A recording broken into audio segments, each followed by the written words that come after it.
ಕದಂಬರ ಸಾಮ್ರಾಜ್ಯ ಸಂಕ್ಷಿಪ್ತ ಆದರೆ ಸಮಗ್ರ ವಿವರಣೆ. ಭಾರತದ ಇತಿಹಾಸದಲ್ಲಿ ದಕ್ಷಿಣ ಭಾರತದ ರಾಜವಂಶಗಳು ವಿಶೇಷ ಸ್ಥಾನವನ್ನು ಹೊಂದಿವೆ. ಆ ರಾಜವಂಶಗಳಲ್ಲಿಯೇ ಕರ್ನಾಟಕದಲ್ಲಿ ಮೊದಲ ಬಾರಿಗೆ ಸ್ವತಂತ್ರವಾಗಿ ಆಡಳಿತ ನಡೆಸಿದ ರಾಜವಂಶ ಎಂದರೆ ಕದಂಬರ ಸಾಮ್ರಾಜ್ಯ. ಕದಂಬರು ಕನ್ನಡ ನಾಡಿನ ರಾಜಕೀಯ, ಸಾಂಸ್ಕೃತಿಕ ಮತ್ತು ಭಾಷಾ ಇತಿಹಾಸಕ್ಕೆ ಬಲವಾದ ಅಡಿಪಾಯ ಹಾಕಿದ ಮಹತ್ವದ ವಂಶವಾಗಿದ್ದಾರೆ. ಕದಂಬರ ಸಾಮ್ರಾಜ್ಯದ ಉದಯ.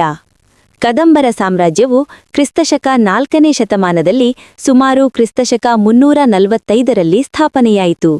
ಈ ಸಾಮ್ರಾಜ್ಯದ ಸ್ಥಾಪಕನು ಮಯೂರ ಶರ್ಮ.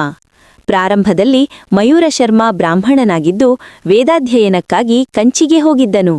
ಆದರೆ ಅಲ್ಲಿ ಪಲ್ಲವ ಅಧಿಕಾರಿಗಳಿಂದ ಅವಮಾನಕ್ಕೊಳಗಾದ ಕಾರಣ ಶಸ್ತ್ರಧಾರಿಯಾಗಿ ಪಲ್ಲವರ ವಿರುದ್ಧ ಹೋರಾಡಿದನು. ಅವನ ಶೌರ್ಯ ಮತ್ತು ರಾಜಕೀಯ ಬುದ್ಧಿಮತ್ತೆಯಿಂದ ಪಲ್ಲವರನ್ನು ಸೋಲಿಸಿ ಬನವಾಸಿಯನ್ನು ರಾಜಧಾನಿಯಾಗಿಸಿಕೊಂಡು ಸ್ವತಂತ್ರ ರಾಜ್ಯವನ್ನು ಸ್ಥಾಪಿಸಿದನು.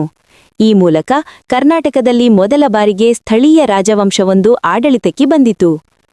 ಮಯೂರ ಶರ್ಮನು ಮತ್ತು ಕದಂಬರ ಸ್ಥಾಪನೆ. ಮಯೂರ ಶರ್ಮನನ್ನು ನಂತರ ಮಯೂರವರ್ಮ ಎಂದು ಕರೆಯಲಾಯಿತು. ಅವನು ಬನವಾಸಿಯನ್ನು ಕೇಂದ್ರವಾಗಿಟ್ಟುಕೊಂಡು ತನ್ನ ಸಾಮ್ರಾಜ್ಯವನ್ನು ವಿಸ್ತರಿಸಿದನು. ಅವನ ಆಡಳಿತದಲ್ಲಿ ಕದಂಬ ಸಾಮ್ರಾಜ್ಯಕ್ಕೆ ಬಲವಾದ ಅಡಿಪಾಯ ನಿರ್ಮಾಣವಾಯಿತು.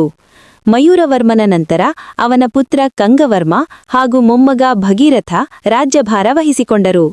ಇವರು ಕದಂಬರ ಸಾಮ್ರಾಜ್ಯದ ವಿಸ್ತರಣೆ ಮತ್ತು ಆಡಳಿತ ವ್ಯವಸ್ಥೆಯನ್ನು ಮತ್ತಷ್ಟು ಬಲಪಡಿಸಿದರು. ಕದಂಬರ ರಾಜಧಾನಿ ಬನವಾಸಿ. ಬನವಾಸಿ ಇಂದಿನ ಉತ್ತರ ಕನ್ನಡ ಜಿಲ್ಲೆ ಕದಂಬರ ರಾಜಧಾನಿಯಾಗಿತ್ತು.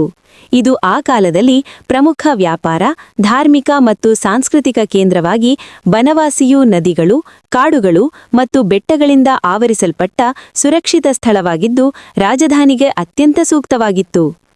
ಕದಂಬರ ಪ್ರಸಿದ್ಧ ರಾಜರು.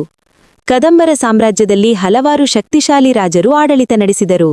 ಅವರಲ್ಲಿ ಪ್ರಮುಖರಾದವರು ಮಯೂರವರ್ಮ, ಸಾಮ್ರಾಜ್ಯದ ಸ್ಥಾಪಕ; ಕಂಗವರ್ಮ, ಆಡಳಿತ ವ್ಯವಸ್ಥೆಯನ್ನು ಬಲಪಡಿಸಿದನು; ಕಾಕುಸ್ಥವರ್ಮ, ಕದಂಬರ ಅತ್ಯಂತ ಶಕ್ತಿಶಾಲಿ ರಾಜ. ಕಾಕುಸ್ಥವರ್ಮನ ಕಾಲದಲ್ಲಿ ಕದಂಬ ಸಾಮ್ರಾಜ್ಯ ತನ್ನ ಶಿಖರವನ್ನು ತಲುಪಿತು. ಅವನು ಗುಪ್ತ ಸಾಮ್ರಾಜ್ಯದೊಂದಿಗೆ ವಿವಾಹ ಸಂಬಂಧ ಬೆಳೆಸಿದನು. ಇದರಿಂದ ಕದಂಬರಿಗೆ ಉತ್ತರ ಭಾರತದ ರಾಜಕೀಯ ಮಾನ್ಯತೆ ದೊರೆಯಿತು. ಆಡಳಿತ ವ್ಯವಸ್ಥೆ.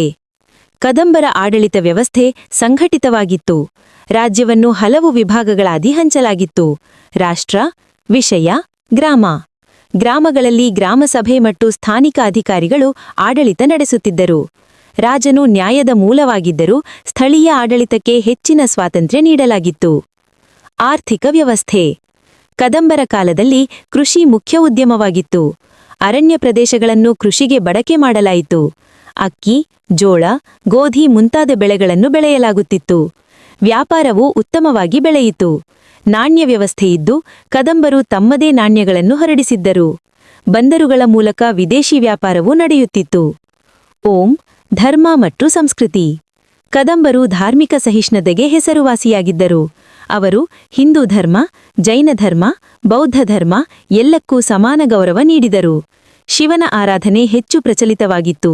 ಅನೇಕ ಶಿವಾಲಯಗಳು ಮತ್ತು ಜೈನ ಬಸದಿಗಳು ನಿರ್ಮಾಣಗೊಂಡವು. ಕನ್ನಡ ಭಾಷೆಗೆ ಕೊಡುಗೆ. ಕದಂಬರ ಮಹತ್ತರ ಕೊಡುಗೆ ಎಂದರೆ ಕನ್ನಡವನ್ನು ಆಡಳಿತ ಭಾಷೆಯಾಗಿ ಬಳಸಿದ ಮೊದಲ ರಾಜವಂಶ ಎಂಬ ಗೌರವ. ಅವರ ಶಾಸನಗಳಲ್ಲಿ ಕನ್ನಡ ಮತ್ತು ಸಂಸ್ಕೃತ ಎರಡೂ ಭಾಷೆಗಳ ಬಳಕೆ ಕಂಡುಬರುತ್ತದೆ. ಹಳೆ ಕನ್ನಡ ಲಿಪಿಗೆ ರೂಪ ನೀಡಿದವರಲ್ಲಿ ಕದಂಬರ ಪಾತ್ರ ಅತ್ಯಂತ ಮಹತ್ವದ್ದು. ಕದಂಬ ಲಿಪಿ ನಂತರದ ಚಾಲುಕ್ಯ ಮತ್ತು ಹೊಯ್ಸಳ ಲಿಪಿಗಳಿಗೆ ಆಧಾರವಾಯಿತು. ಶಾಸನಗಳು. ಕದಂಬರ ಇತಿಹಾಸವನ್ನು ತಿಳಿಸುವ ಪ್ರಮುಖ ಮೂಲಗಳು ಅವರ ಶಿಲಾಶಾಸನಗಳು. ಹಳೆ ಕನ್ನಡದಲ್ಲಿ ದೊರೆಯುವ ಪ್ರಾಚೀನ ಶಾಸನಗಳಲ್ಲಿ ಕದಂಬರ ಶಾಸನಗಳು ಪ್ರಮುಖವಾಗಿವೆ. ಹಲವು ಶಾಸನಗಳು ದಾನಗಳು, ಭೂಮಿ ಹಂಚಿಕೆ, ಧಾರ್ಮಿಕ ಕಾರ್ಯಗಳು ಇವುಗಳ ವಿವರಗಳನ್ನು ನೀಡುತ್ತವೆ. ಕದಂಬರ ಸಾಮ್ರಾಜ್ಯದ ಅಂತ್ಯ. ಕಾಲಕ್ರಮೇಣ ಕದಂಬರ ಸಾಮ್ರಾಜ್ಯ ದುರ್ಬಲವಾಯಿತು. ಪಲ್ಲವರು ಮತ್ತು ನಂತರದ ಚಾಲುಕ್ಯರ ಶಕ್ತಿವರ್ಧನೆಯಿಂದ ಕದಂಬರು ಸ್ವಾತಂತ್ರ್ಯವನ್ನು ಕಳೆದುಕೊಂಡರು. ಆದರೂ ಅವರು ಚಾಲುಕ್ಯರ ಅಧೀನದಲ್ಲಿ ಸಾಮಂತರಾಗಿ ಆಡಳಿತ ಮುಂದುವರಿಸಿದರು. ಇತಿಹಾಸದಲ್ಲಿನ ಮಹತ್ವ. ಕದಂಬರ ಸಾಮ್ರಾಜ್ಯವು ಕರ್ನಾಟಕದ ಮೊದಲ ಸ್ವತಂತ್ರ ರಾಜವಂಶ. ಕನ್ನಡ ಭಾಷೆಗೆ ರಾಜಕೀಯ ಮಾನ್ಯತೆ, ಸಂಘಟಿತ ಆಡಳಿತ ವ್ಯವಸ್ಥೆ, ಧಾರ್ಮಿಕ ಸಹಿಷ್ಣುತೆ ಇವುಗಳ ಮೂಲಕ ದಕ್ಷಿಣ ಭಾರತದ ಇತಿಹಾಸದಲ್ಲಿ ಶಾಶ್ವತ ಸ್ಥಾನ ಪಡೆದಿದೆ.